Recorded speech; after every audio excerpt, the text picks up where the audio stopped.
Bonjour à tous, chers frères et sœurs. Selon le ministère où nous allons, on peut entendre que de lire le Nouveau Testament suffit et que l'Ancien Testament, on n'a pas besoin de le lire, car Yeshua ayant tout accompli, on peut s'en passer. On peut entendre aussi que l'Ancien Testament est gore, il ne sert à rien. Pourquoi lire la Bible? On est sauvé. Ou entendre aussi des trucs du genre moi aussi, et étant une créature de Dieu comme toi, nous sommes tous reliés à l'univers et reliés entre nous tous, etc., etc. Nous devons nous poser une question qui me semble fondamentale pour tout croyant. Si nous devions être confrontés à Satan, comment nous tentera-t-il?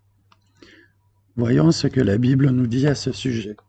Lisons Matthieu 4, du verset 1 au verset 4. Cela se passe juste après que Yeshua eut été baptisé dans le Jourdain par Jean le Baptiste. Alors Jésus fut emmené par l'Esprit dans le désert pour être tenté par le diable. Et après qu'il eut jeûné 40 jours et 40 nuits, il eut faim.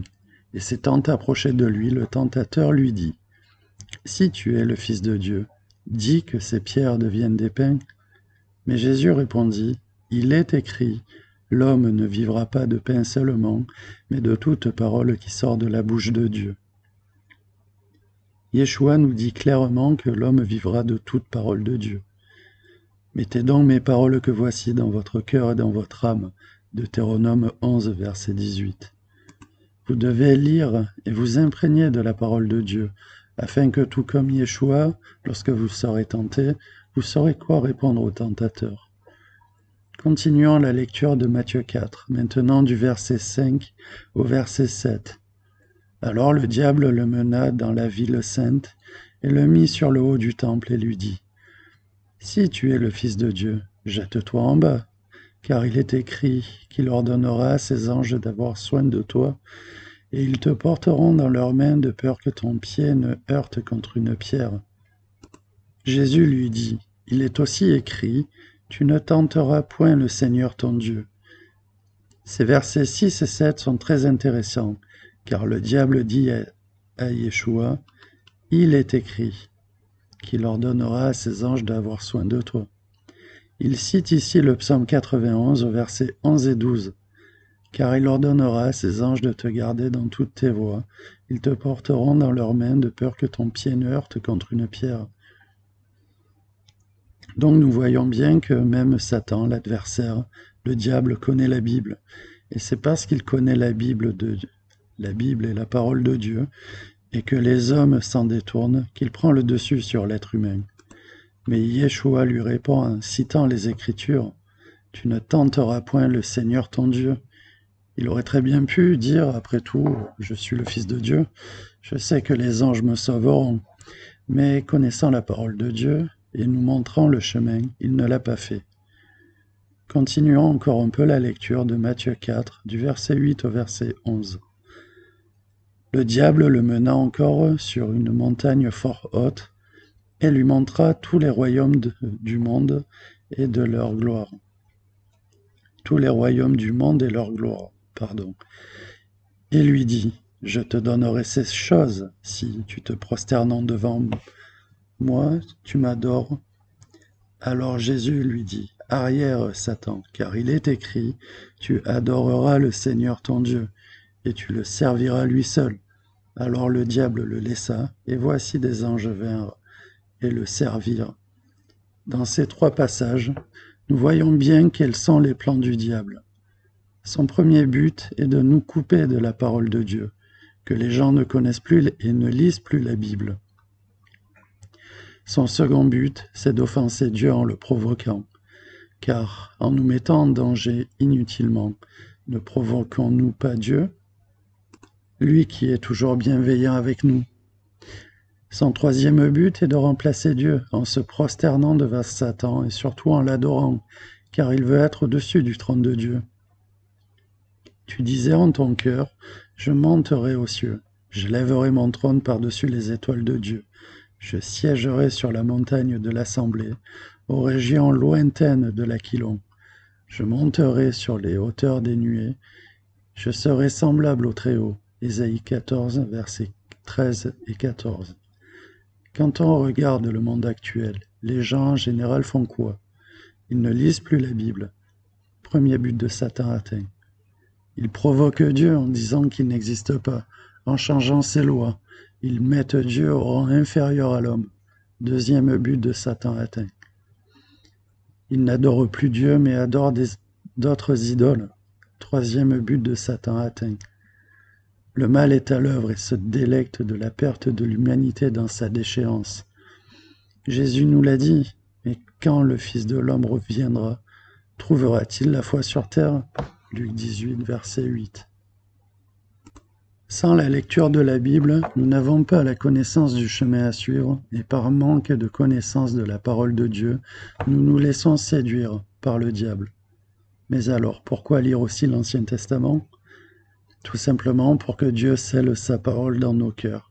Car si nous sommes attaqués, c'est avec l'armure de Dieu que nous pourrons nous défendre, car sa parole de vérité sera ton bouclier et ton armure. Psaume 91, verset 4. Et Paul nous demande d'être mes imitateurs comme je le suis aussi de Christ. 1 Corinthiens 11, verset 1. Si nous sommes imitateurs de Paul, qui lui-même est imitateur de Yeshua, nous devenons imitateurs de Yeshua. Donc si Yeshua connaissait les Écritures, nous, imitateurs de Yeshua, nous devons connaître les Écritures. Et donc nous devons lire le Nouveau et l'Ancien Testament. Je vous en supplie, soyez mes imitateurs. 1 Corinthiens 4, verset 16. Il en va de même pour les pouvoirs et la force attribuée à l'adversaire, Satan, le serpent ancien. En ne lisant pas la Bible, beaucoup pensent qu'il a tous les pouvoirs et ignorent qu'il ne peut rien faire sans l'autorisation de Dieu. Voici, tout ce qui lui appartient est dans ta main. Seulement ne porte pas la main sur lui. Job 1, verset 12. Autrement dit, Dieu a autorisé Satan à prendre tout ce qui est matériel, mais n'est pas autorisé à toucher à la vie, car celle-ci appartient à Dieu, et à lui seul. La tentation faite par Satan ne fait qu'éprouver votre foi et votre amour pour Dieu, et vous ne serez pas tentés au-delà de vos possibilités, au-delà du supportable, car il ne permettra point que vous soyez tentés au-delà de vos forces.